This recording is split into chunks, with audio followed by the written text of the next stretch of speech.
Сагатиры штоны дартсав қауты жынзан тағдзу интернет уйты хайразырта информацион технологиты ама баштинады управление ражамонак шалбиты алан.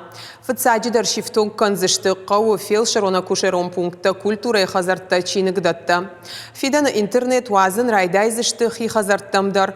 Усы кушты таба канзышты муштыждах карман шынзықау Николаевска лескен ама быдырыдарғавшы. Умай олдайма азуабдата куштаты ражамонак разырта спорт ахурат ананиш зинат қаққаныны ама культура икабашты, намасон райрашты планты тұхай.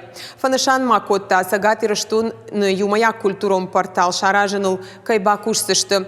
Урдан бахашсышты концертта, спектакльта ама равдышты тұхай юмаяг информации. Жағам автомай онлайн хожи балханан узан билеттадар.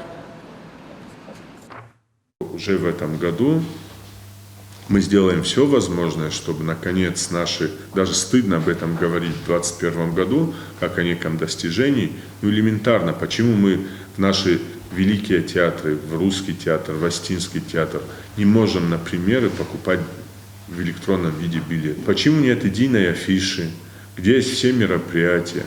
Почему я не могу зайти на какой-то единый ресурс, посмотреть вот вообще по республике в учреждениях культуры, что происходит, да? Выбрать то, что мне нравится. Где бы оно ни происходило, в Дом культуры Михайловского, в Доме культуры, или в Верон театре, где угодно. Щелкнуть по самому мероприятию, внимательнее почитать в афише что и как, и купить этот билет, где бы я ни находился. Вот эту диспропорцию, вот это культурное неравенство мы обязательно в этом году должны устранить. Мы для этого работаем, делаем все возможное.